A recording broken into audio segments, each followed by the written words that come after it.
here to discuss all things NRL and anything sports related.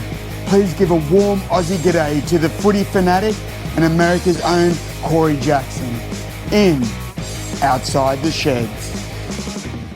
Greetings and salutations and welcome to Outside the Sheds, the show that you come to when you need to get incredible picks and get them correct. Shedheads, I have a very, very special person that's in my life that I've known her entire life. And yes, that's right, Shedheads. We have female Shedheads, and they're some of our strongest listeners. All right? And we're not even just talking about Mrs. Shedadamus. But what I'm saying is this very, very special person, she lives in a great state of Illinois. But I'm digressing. What I wanted to say was she complained last week that she heard me pat myself on the back because of going 5 for 6 or whatever I went. Let's just say I missed one last week, right? Well, I'm going to have to say something, Shedheads. Yes, that's right. That was a pat on the back because your Shedadamus goes 7 of 8 last week in his picks and is 12 of 14 for the first 2 weeks. To say that I'm on a heater would be saying the sun is hot. That's right. That it gets hot on Mount Tamborine, which is one of my favorite vacation spots if you guys want to look that up. But I'm not going to go any farther about me. Why would I want to do that? Because this is our show, right? Now, I may be the ringleader, but it's our show. So we're going to go forward. And we're going to go forward talking about my great strike record again, round 2.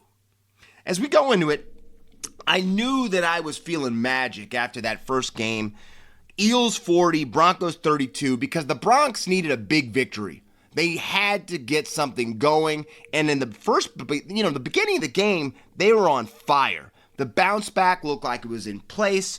They were up 20-6, and then all of a sudden, Suncorp, the forgetting how to play defense, just somehow kicked in to the water of the maroon. Meaning, I don't know what happened. I really don't. I was thinking that this team was looking good, and then they forgot to tackle.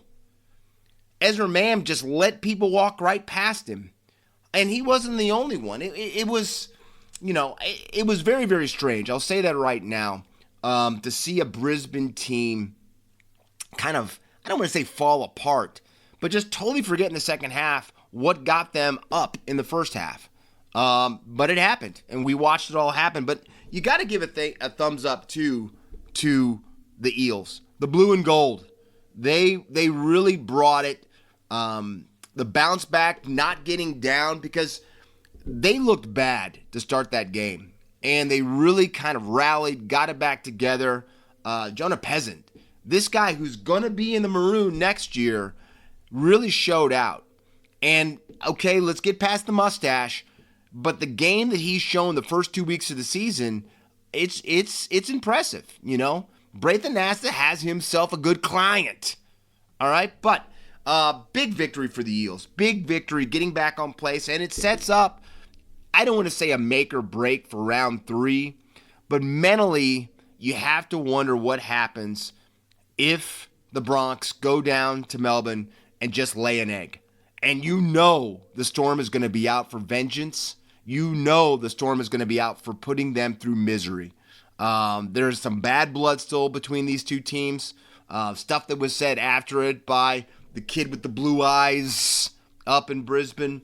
It is going to be a great game to watch. Can't wait for it. But that rematch is just hours away.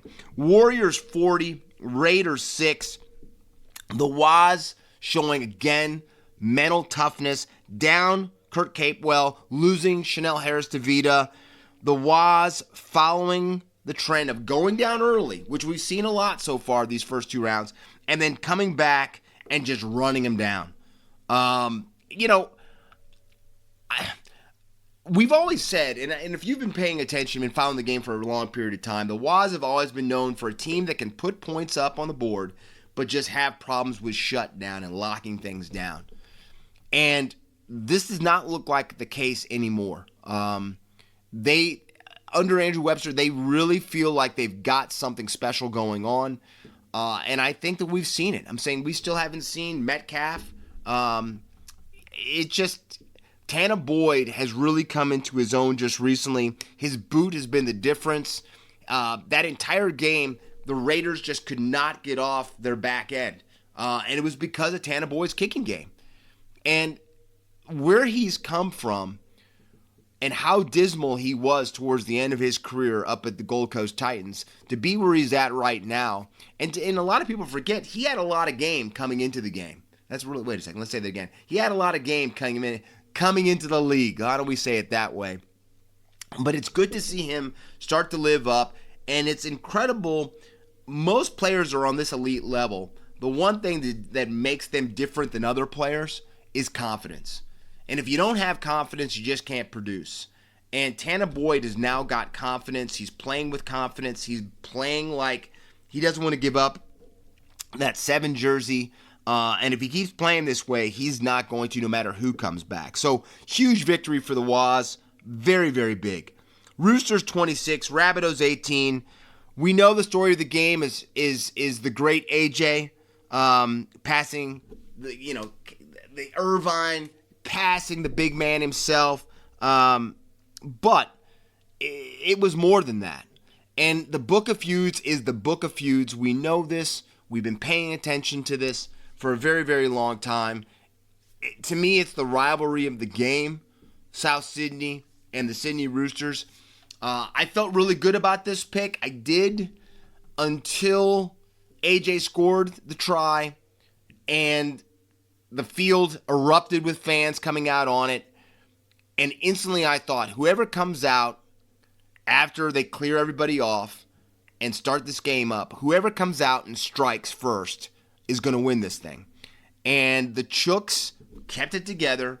They you could kind of see, they said, all right, he got the record against us, but let's get the game. We can at least salvage that. We can salvage the victory. And hey, when you look at those numbers, DCE had 412 kicking meters. And I don't want to say that it's been reverted from Hollywood Walker, but with that display and the way the DCE kind of led that team around the field in the number 6 jersey, you wonder if it's going to stay that way. You know, I know they say that Sam Walker is the halfback of this team, but DCE showed you a lot. And I have to admit, he's shown a lot earlier than I thought he was going to in this different jersey that he's in now. He's proven that, and it's not that I have not had confidence. I've been watching DCE since I started watching the game, right? He came in the game in 11. I came in the game in 10. So I've been watching him his entire career. He's a player. He's a baller. That's what he is. So I shouldn't have been surprised. I just didn't think that he was going to be leading the Chooks the way that he is around the field. But they get the victory, and that's huge. And it sets up a blockbuster for Friday night against the Panthers. Can't wait. This doubleheader that we've got Friday is going to be off the hook. Can't wait for that. But big victory for the Chooks. And congratulations to Alex Johnston again. We're going to go into a little bit deeper dive a little bit later about him passing and getting the record. Tigers 44, Cowboys 16. What a buzz at Leichhardt, huh? That game lived up to the commercial that is showing of the Tigers doing a house party right now, because the Tigers were on fire right out of the gate. Listen, 8 tries in your first game, the biggest blowout or the biggest score that a West Tigers team has done in an opening round or a first game of a season. I don't care what you say. Some people were talking bad that they extended Benji. If this team plays with this type of flair, we're going to in for an exciting season for Tigers fans. That's all I'm going to say. And I've got a deep dive about the jungle coming up here in a matter of moments. On the other side, Cowboys getting 16 points. We talked about how much I like Todd Payton. He's under the blowtorch, though. You just can't. You've got to get results. And the way they looked, and I know it could be Vegas. I'm expecting a big bounce back this coming week for them. But they've got to turn it, and they've got to turn it now. That's all I can say. But big victory for the West Tigers. Storm 46, Dragons 20, up 18-14 at half. The Storm outscored the Dragons 28-6 in the second half, and it was one man, the man that is taken over for Pappy, the man that they said, well, I don't know, and that is Fuego. This guy is special. I said something, we've been talking the last 2 weeks about how new stars pop up into the game. And when people leave the game, there's so many pundits and so many people that say, oh, we can't lose that player. Oh, he's so important to the game. And I said that come week 4, 5, 6, you're not even going to remember some of these people. We made it seem like, we were losing Moses. Not Mitchell Moses, by the way, either. But we're losing Moses. He's never going to be replaced. And 5 weeks in the season, you don't even talk about him. And this is one of these young all-stars that we're going to watch. He's got that it factor. That's all you can say. And I'm going to keep working if I did not say the name 100% correctly. But we'll have it down that by the same time we forget the other player that we aren't going to talk about right now either. But 3 tries in like 8 minutes, it was insane. And he was the difference maker in that game. But once again, what do the Melbourne Storm do? They just reload. They reload, and they reload. And Bellyache gets that team firing. Dragons look strong again, but they just can't put together a full 80-minute performance yet. But I think, again, Flano's has them going in the right direction, and I expect them to start riding the ship a little bit here soon. Panthers 26, Sharks 6. What can you say? The Penny Panthers, first 2 weeks of the season, outscoring their opponents 52-6, getting stronger and stronger. And what did I say? Stop 2 of the revenge tour showed them eating a little bit of shark fin soup, because the Penrith Panthers are ruthless. And they're going to get even more cutthroat and ruthless as this season goes on. They have a mission, and this team has enough veteran players and enough young players that have now been in the role long enough into this system that they're only going to get stronger. And it's, like I said, stop 2 of the revenge tour. But, Nathan doing Nathan things, kicking the ball well. But Bathurst is just one stop. And I cannot wait for this game against the Chooks coming up here on Friday night. It's going to be something special. But again, I just think that Penrith has unfinished business. And unfortunately for the rest of the league, they're going to have to deal with it. Knights 36, Seagulls 16. At Fortress Brookie, the Knights put on a first half performance. Wow.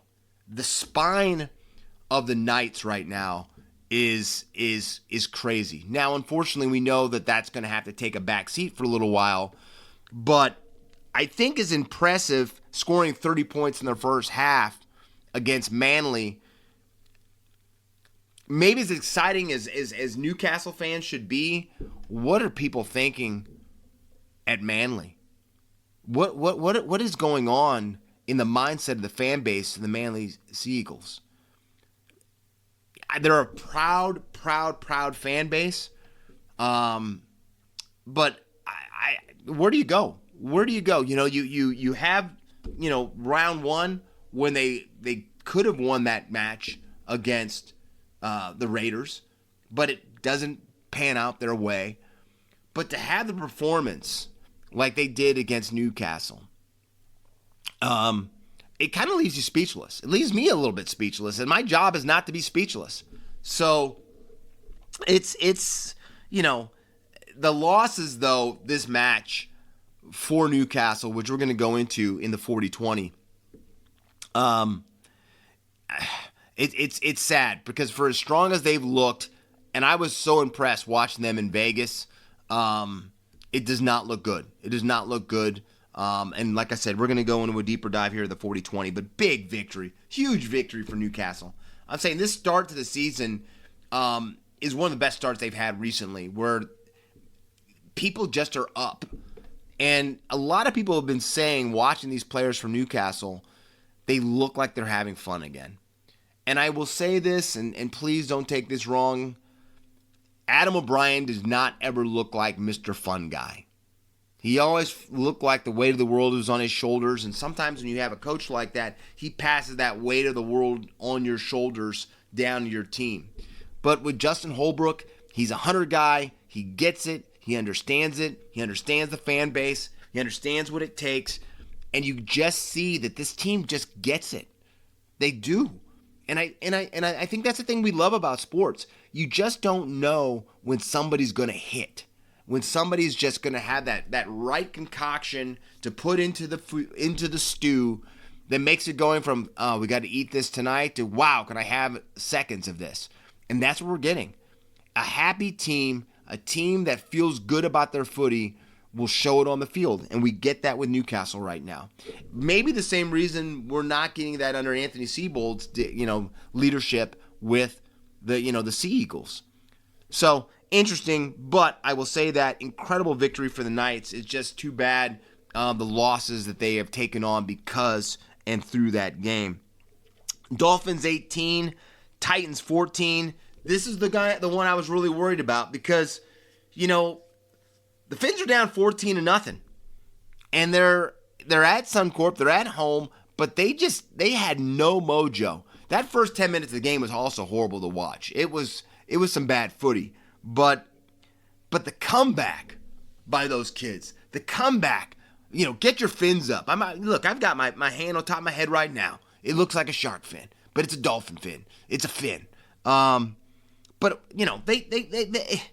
it was impressive, and it was in the last 28 minutes of the game.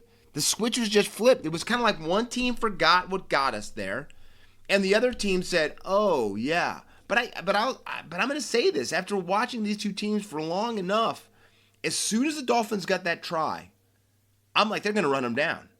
And I instantly started feeling good about my pick. But, yeah, and I know momentum's a crazy thing. Mo is crazy. We know that. But, Tabuai-Fidow, this guy, 325 running meters, 6 tackle breaks, and 1 try. He is that dude. He's special. The moment he touches the ball, he's that player that everybody's almost comes to their feet. They're like, okay, what is he getting ready to do? And we saw it again.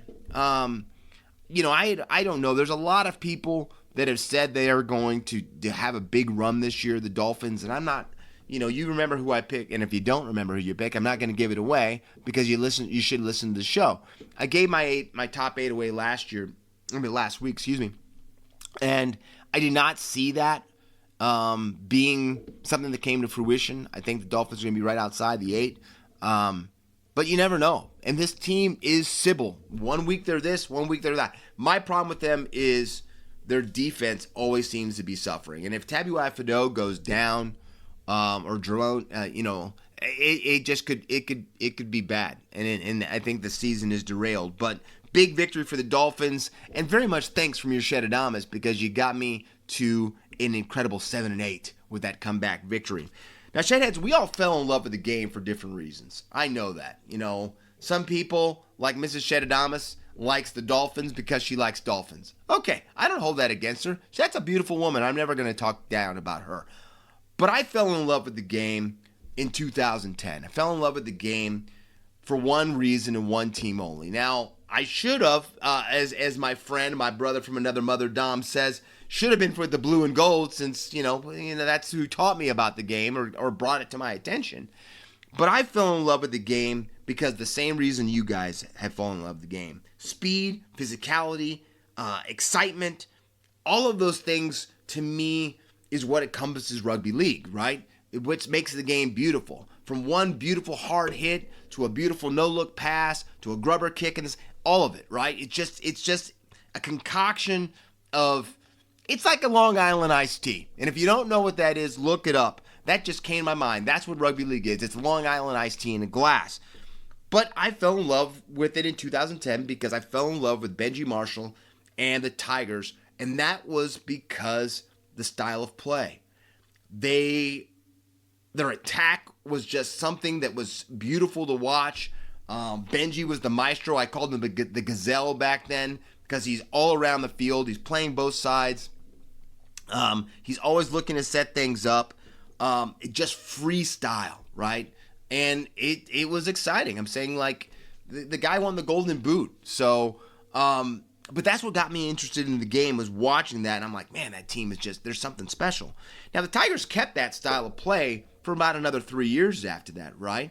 They only got to the finals 1 year out of that, but still, they still always had that fun, attacking flow. Let's take it to the line. Robbie playing. It was incredible footy to watch. But after that, after 14, let's just say this. The Sahara Desert gets more rain than what the West Tigers did, right? It was bad. It's been putrid. It's been, to say that there's been ups and downs, it's like saying an amusement park doesn't have roller coasters. It's horrible. But that, to me, all changed this last weekend.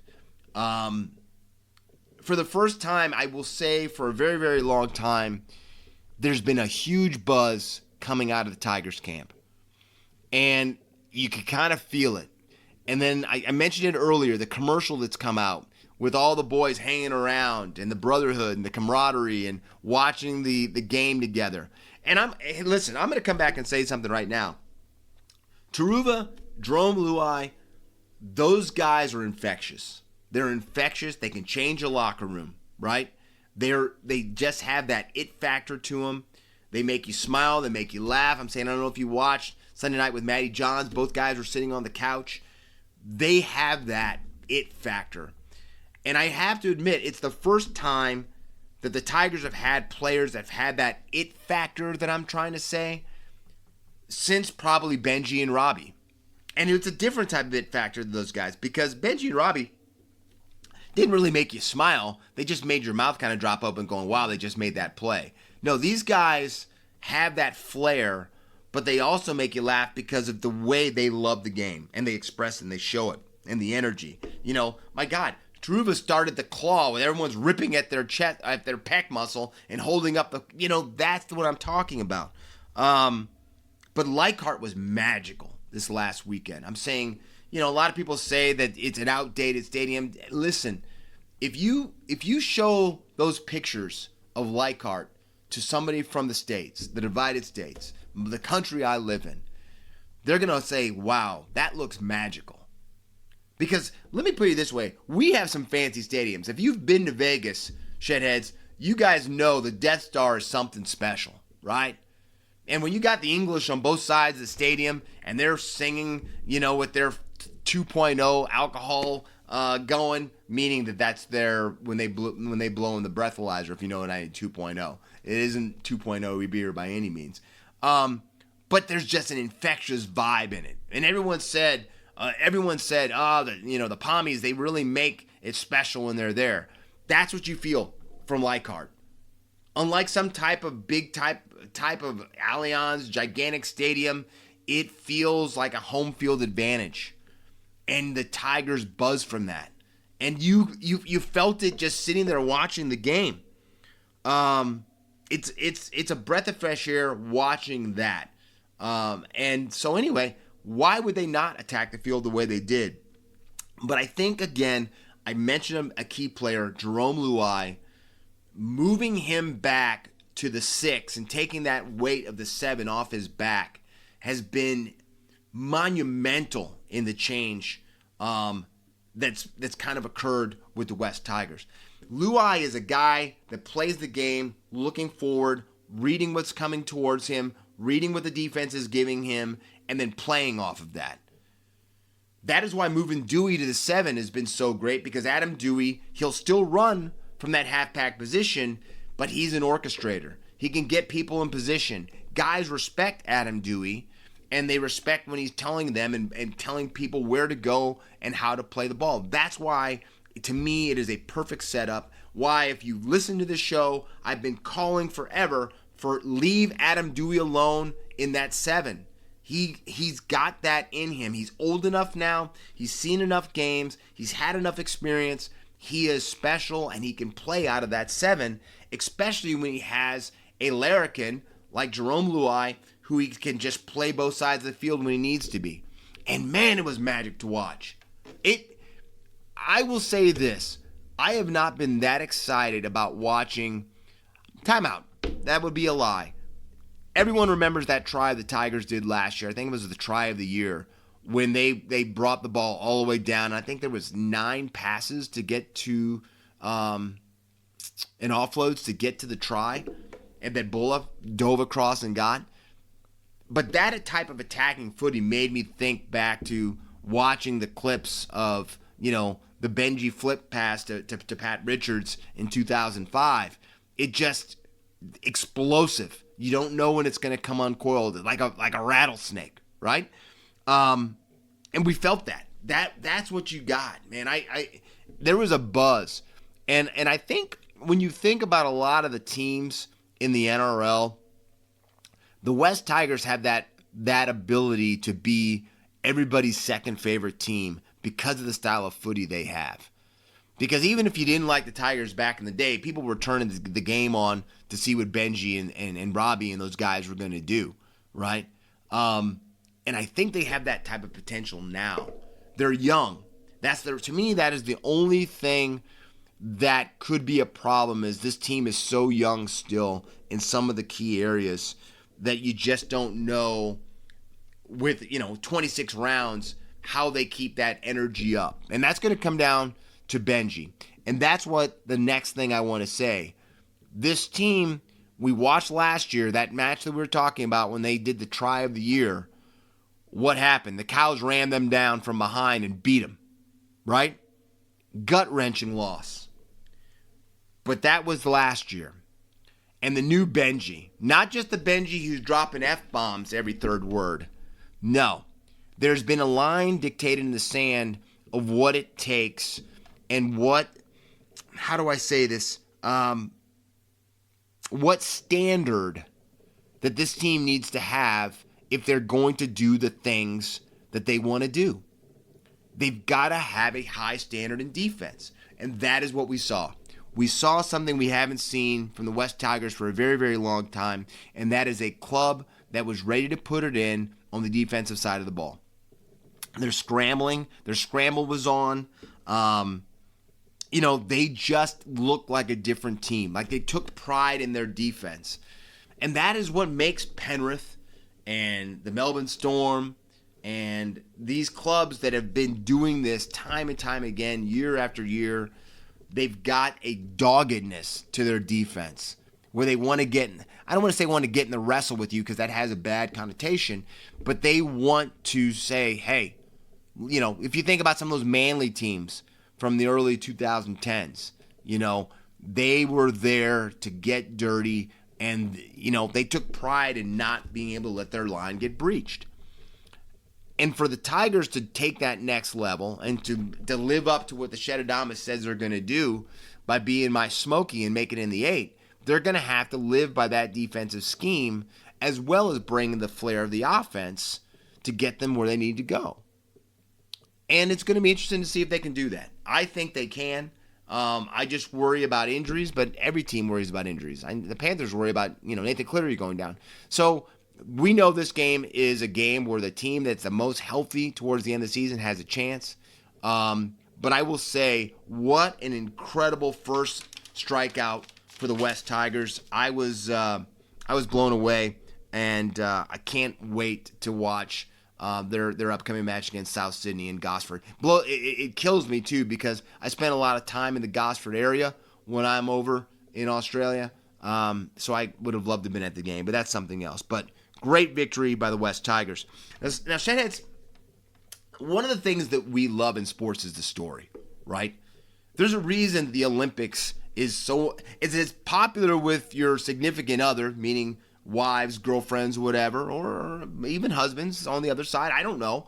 But why it's so important is the story, right?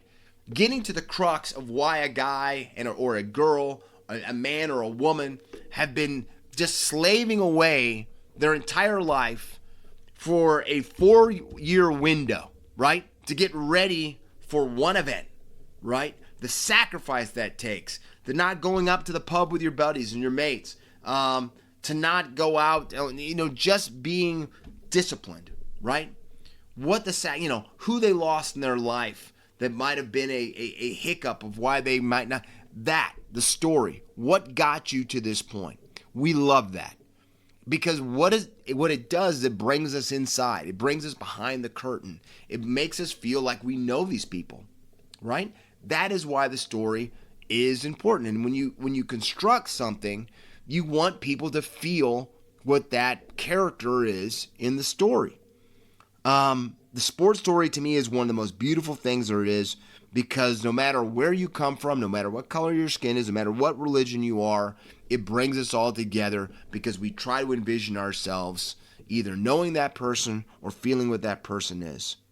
To me, that is why I love the story of Alex Johnston so much, and the road that he went down to breaking the try-scoring record set by Ken Irvine. It has everything the story does. It goes from a guy that in 2009, the year before I got in the game, 2009, he was the poster child. He was a young kid in the park, and he starts running with the ball, and he morphs into Greg Inglis, right? He was on the radar from that time frame, right? The NRL, not knowing that this kid's trajectory, this young man's trajectory was going to go in this direction, but they saw something. And they put him in an ad, a commercial, that no one really thought second of, except that this guy's got skill. He looks a little bit like GI. Let's use him in the ad. And it's funny that that's how things can happen. And no one thought when they made that commercial that we'd be talking about this guy being the greatest try scorer in the history of the game. You know, you're going to make me do my math right now. Let's just say years later, right? Unfortunately, for about this whole thing, Ken Irvine passed away in 1990 at only the age of 50. So he wasn't able to see his record get surpassed by Alex Johnston. But hopefully in spirit, he was there. But a record that stood for 56 years, a record that so many people said was untouchable, a record that said that it was never going to be anywhere close, it was never going to be surpassed, nothing. And all of a sudden, this happens. And it almost didn't happen in a uniform that's almost universally known around the world, a South Sydney's Rabbitohs uniform. Because people know South Sydney that don't even know the game because of Rusty. We know that. Russell Crowe, great actor. We know what his love of South Sydney, and people have asked me, hey, that's South Sydney jersey? I'm like, how do you know about South Sydney jersey? But this whole story that we're talking about, the story, almost didn't happen. Because in 2020, Alex Johnston's told that his services were not going to be needed with South Sydney anymore. And we know how today's athlete responds to that. We're going to go into a story here in the 40-20 that kind of lives up to what we're talking about right now. Your services aren't going to be needed. You can start looking for a new place to play, right? But what Alex Johnston did, he didn't do what today's athlete or younger athletes might do. He didn't contact his agent. No. He didn't walk out of training and say, you know what? You need to come to your senses. Unless you sign me, you need to release me. He didn't say anything like that. He did something that I don't know if I've ever heard of ever. He wrote a letter, a handwritten letter. Think about that for a second. The young man is gutted. He's been living his dream for the last 6 years, and with a club that he loves, and this was getting ready to, this fairy tale is about ready to end. And to have the moxie and the internal grounding to say, I want to sit down and write my feelings of how much this club means to me and what it means for me to pull on this jersey. And then to give it to Clint Eastwood himself. Wayne Bennett. But to give it to your coach and to just pour your heart out into this. I want to say something right now. I would pay to see that letter. I would pay to read what Wayne Bennett read to make him go, we cannot lose this young man. Because it's got to be magic. It just has to be magic and penmanship. And the emotion that must come out of that. Because we know that. Wayne isn't the most emotional guy. We know behind the scenes the players love him because he connects. But that's not what Wayne Bennett is known for. But because of that, this story turns into the story we're talking about right now, because Alex Johnston, after writing that, the door reopens up for him, and he signs a contract, a 2-year deal that kicked in September. Now, you just don't hear about that type of stuff anymore. But what makes it even better is after signing that contract and going on to the 2021 season, Alex Johnston in 5 years scored 106 tries, and 2 of them coming to pass Ken Irvine against the hated Sydney Roosters, the Chookies. The team that if anybody could just envision a South Sydney player setting the greatest record in the game against is the hated rival Sydney Roosters in a Book of Feuds match. And that's what we got. And what makes that, it wasn't just some type of fluke try. What makes it even more beautiful, even more special, is that we got a memorable try for him to get the record. You got David Fafita showing the power that the game has as he breaks a couple tackles and comes through the line. And then you got Latrell showing the pace and the vision that it takes to have the game, to kind of look off a defender coming at him, and then all of a sudden flicking the ball out to AJ, who shows the finish that it takes. What more can you ask for? You've got a try that will be watched, probably for the rest of my life. And for that try to mean what it means to the game. It doesn't get any more beautiful than that. And you even had, I can't believe I'm going to say this, you actually had Roosters fans clapping for him breaking the record, and Roosters fans actually being on the field for the celebration. Some people said it's the first time they've ever been in the crowd, and I've been to a Book of Feuds. I've been to a match. That's right. I've been one. Matter of fact, got kicked out of the stadium. They wouldn't let me in because I was not wearing a jersey or a polo, but that's something else. Or I was wearing a jersey, and they said I had to wear a polo. I don't know. It didn't start the way that I thought it was going to be, but that's okay. But to get that try on that type of stage is beautiful. And it just makes you, it makes you just embrace the game. Like, we already love the game, right? But it just makes you embrace seeing history, but history done right? Okay, now let's talk about something. I'm gonna kind of go in a different direction you're not gonna see, but I will tell you something. The most impressive thing to me about the whole try to break the record and the celebration was watching a pitch get invaded by that many fans, and for them to clear out in 20 minutes without causing vandalism, without trying to rip up sod to put in their pockets to take back to sell on eBay, to not just do stupid stuff, to hang on the goal posts, to try to rip them, And the reason I say that, because if that would have happened over here in the divided states, and a record like that happened, and people flooded on them, it would have taken them an hour plus probably to get everybody off the field, and we probably would have needed tasers, tear gas, and dogs to get them off. And that's right, I said dogs, kind of like Lock, Stock, and Two Smoking Barrels. But you would have had to have that happen, because it would. But to watch these people come onto the pitch, celebrate, and then all of a sudden, kind of like ants, run back to their seats and get back over the railings to get back in to start the match, my mouth was agape, Shedheads. I couldn't believe what I was watching, because I just would have never, where I live, it would not go down like that.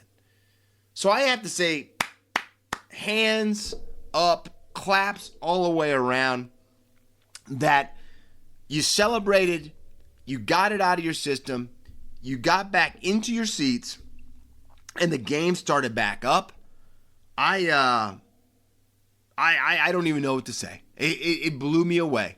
It blew me away almost more than the try that was a beautiful try that I just talked about for the last 2 minutes. Impressive all the way around. But again, to me, there's a reason I'm doing this podcast. There's a reason I love the game. And it's just not the play on the field. It's also what I talked about last week or 2 weeks ago, I don't know, about the brotherhood that it takes to be a rugby league fan that you really feel when you're in Vegas. It's like tribes coming together, but it's special, and I love it, and I will.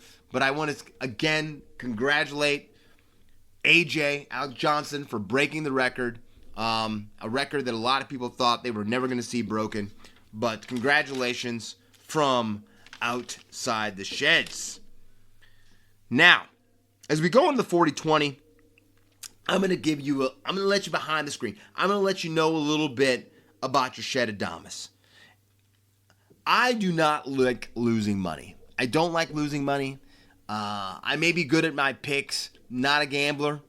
I don't feel like I want to ever pay $25 for a drink at a fancy club because that same price I could buy an entire bottle of Jack Daniels. Not doing it. I don't. I watch my money to an extent. Well, let me put it this way, because Mrs. Shedadamus might say otherwise. I'm not going to overpay for anything. All right? Well, so you understand with these beliefs that I have, I can only guess how the Newcastle Knights must be feeling right now, because they are about ready to flush $2 million down the toilet for the next 6 to 8 weeks. Because they just lost 2 of their spine, the most important players on their team, and it happened in one match. And we all know what the match we're talking about, the great victory that Newcastle had over the Manly Sea Eagles.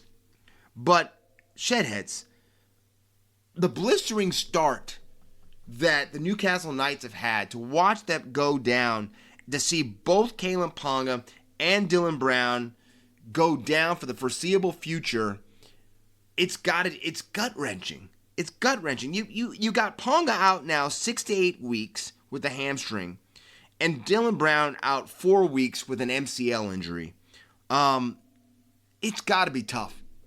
Fans in the Hunter, reach out to this podcast, reach out to Outside the Sheds. Let me know what you're feeling about that, because the money that was put down for these guys to lose them this early. I know KP's got a history of having injuries, but the football he's been playing recently, it makes it very, very tough to watch and to see.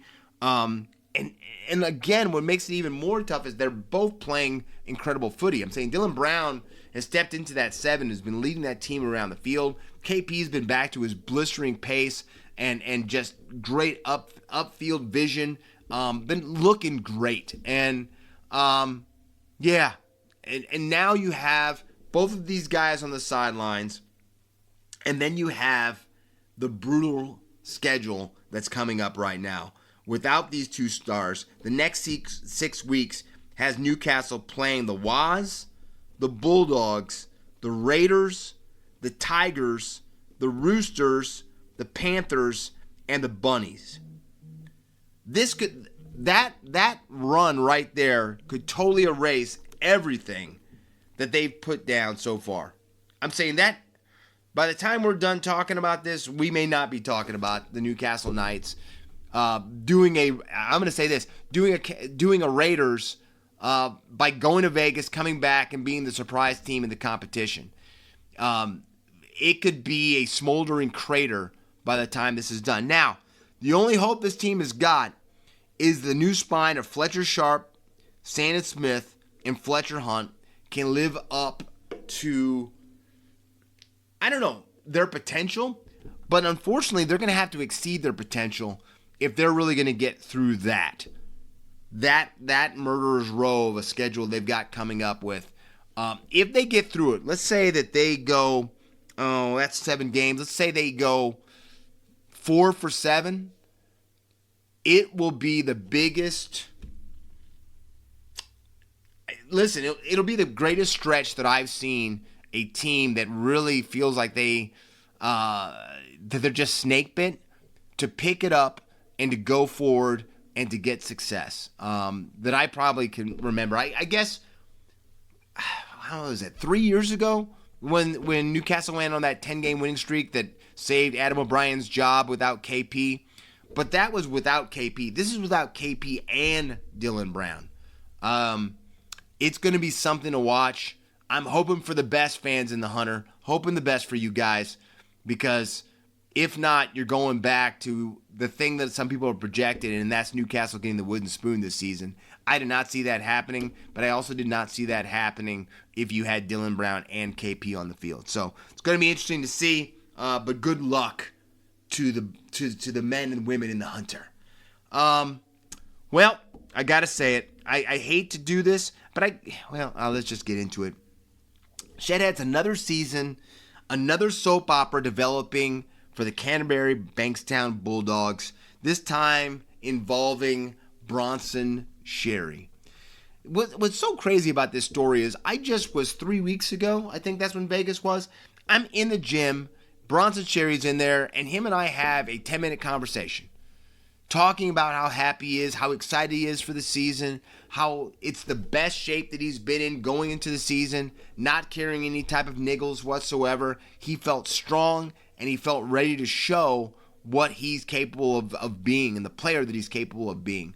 And I was excited. You know, I've been following Bronson Sherry since he was with the Cronulla Sharks. We know the news that happened when, you know, he failed the PED test and he was out of the game forever.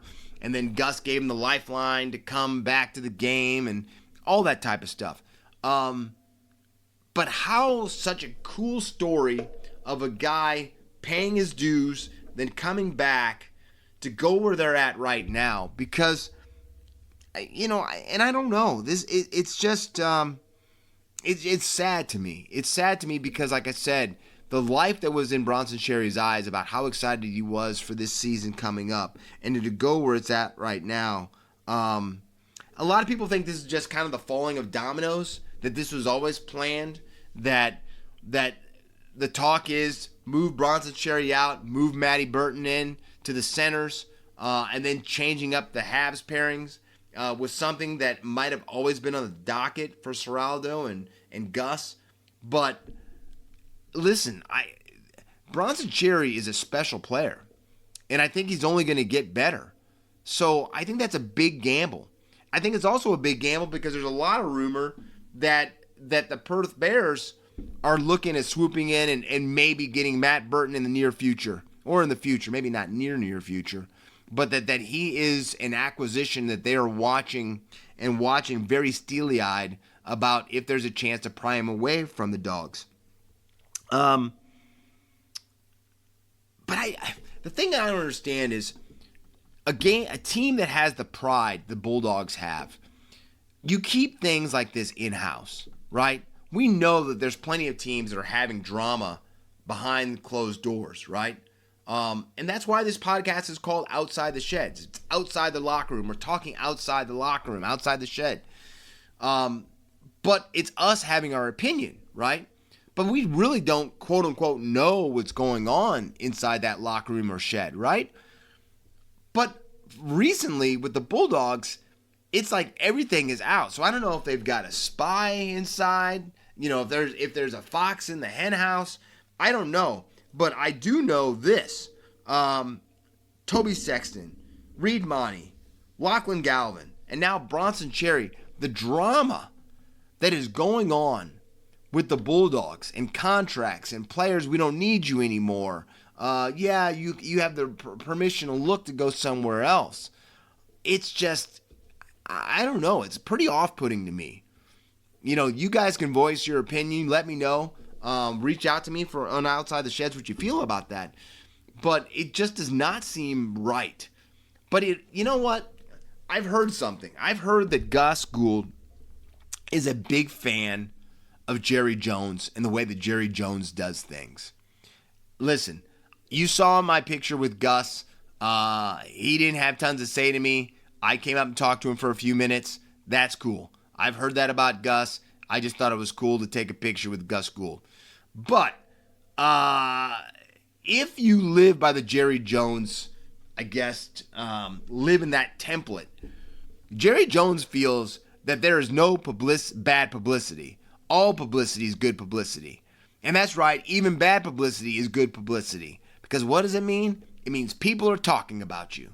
You're always on the minds and on the tongues of everybody that's talking about the game. To me, I hate that. I've got plenty of friends that are Dallas Cowboys fans. Let me say this again, not North Queensland, Dallas Cowboy fans. And you couldn't pay me to put the star on me. Because I want results on the field. I don't care about the drama and the soap opera that happens outside the field. So, if Gus Gould really does feel that way and like that everybody's talking about him, it would make sense that this is what the Bulldogs have become. But I got to tell you something right now. Be very, very, very, very, very, and I don't know, I could say very another 5 minutes, careful about adopting that. Because don't forget, I've got a friend that's got a daughter that has never seen the Dallas Cowboys win a playoff game. And she's 30 years old. All right? Don't think about that for a second. But everybody talks about them, right? But they don't get the thing that you want your team to get, and that's results on the field. And you wonder with this type of drama that continually happens year in and year out, recently, under this leadership and under this tutelage and under Seraldo, is it going to start to wear thin? And I'm very, very curious to see how the Bulldogs play now that Bronson Sherry is not in the starting lineup this week. Been sent down to New South Wales Cup. I'll just say this right now. You're a passionate fan base, Canterbury Bulldogs fans. I respect you guys. You have that it, but don't go down the road of the Dallas Cowboys. That's the only thing I can tell you. And listen, I hope for the best for Bronson Sherry. He was a straight-up dude when I talked to him. And I just want him to be happy playing footy because I think for a while there, he didn't know if he was ever going to play footy again. So I just hope he gets to a place that actually really enjoys that he's there and utilizes him to the best of his capabilities because I think that he's got a lot in the tank and a lot of strike left. That's only good for us being fans of the NRL. Now, fans, I'll tell you this right now. Round 3 is going to be fun, and I'm just hoping I keep that momentum going because we kick off tonight with the Dogs and the Raiders. And we know what that game was like last year, where the Raiders got up big and the Doggies ran them down. I do not see that happening this year. I see the Raiders and Ricky putting in the time, showing that video time and time again of what that looks like. I got the Raiders at home beating the Bulldogs. Excuse me, a Bulldogs team that we know there's a lot of rumblings going on in that locker room, in the sheds there. I got the Raiders getting the victory to kick off round 3. Friday, man, I'm telling you right now, get your popcorn ready. Panthers versus the Roosters, kicking it off. I think it's been since 1837, the last time the Roosters won. No, I'm joking. It's been a while. The Panthers have been the hoodoo for the Chooks recently. And I'm going to tell you right now, it's not going to change. The revenge tour continues. I've got the Panthers over DCE and the Chookies to start off Friday night footy. And then the Broncos and the Storm down in Melbourne. I said this again earlier too. There's vengeance on the mind. I know the Melbourne Storm feel they have unfinished business. And what better way to kick somebody than when they're already down on the ground? I think there's going to be steel toe boots, if you know what I mean. There's going to be some kicking. I've got the Storm over the Broncos. Saturday, Warriors against the depleted Knights as the Knights do their first home game of the season. I'm sorry. I know that spine can become electric that I told you about, this young spine for the, it's not going to be enough. I could talk till I'm blue in the face right now, not talking myself into picking against the Waz. The Waz have something special going, and they're going to continue to roll. They get the victory over the Knights. Dolphins versus the Sharks. We've got a match here. We've got an aquatic battle between two incredible animals, the Dolphins and the Sharks. I'm going with Jaws. I don't think that for sure the Dolphins are going to turn into Quint, but I do think that there's going to be a bite taken out of them. I got the Sharkies getting the victory. And then to finish out Super Saturday, Tigers versus the Rabbitohs in Gosford. I think there's been a big buzz with the Rabbitohs. I think there's been a lot of positive energy, especially after AJ just broke that record, the Canterbury record. But I got the Tigers still running with that emotion. I'm curious to see that defense up against that Rabbitohs left side. But hey, I've got the Tigers. I got the claw up right now. I got them getting a big but hard-fought victory over the Rabbitohs. Sunday, Dragons versus the Eels, or as you can call it, the King Gutho annual bowl. I've got King Gutho's men in the Dragons, Flano's boys, pulling the upset over the Eels. Close, but I do have St. George getting the victory. And then finally, we've got a Queensland battle. Titans versus the Cowboys up in Townsville. I'm going to say this right now. They've got to win it for Todd Payton. They've got to get on they got to get in the winning column. But you've got two teams right now that really are struggling. And it's going to be interesting because one of them is going to probably come out of, I guess we could have a tie, but I feel one of them is going to come out of with the victory, and I'm going with Todd Payton's boys. They're playing at home. I've got the Cows getting their first victory of the season over the Titans. So let's go over the picks again. We've got the Raiders, the Panthers, the Storm, the Warriors, the Sharks, the Tigers, the Dragons, and the Cows. And my gun of the round, I know you guys are going to say I'm playing a little Homer television, but we're going to play Homer television. I've got Alex Johnston as my gun of the round because when you do history like he did, how can you not take him? AJ, 2 tries, 122 running meters, 1 line break, and 2 tackle breaks. Not the over-the-top numbers that some of the guys had this last week, but the numbers that he had was the number 2, and that's the important thing. He got the 2 tries needed to break the greatest record in the game and pass Canterbury. So, Shedheads, it's been an incredible week of footy we just had.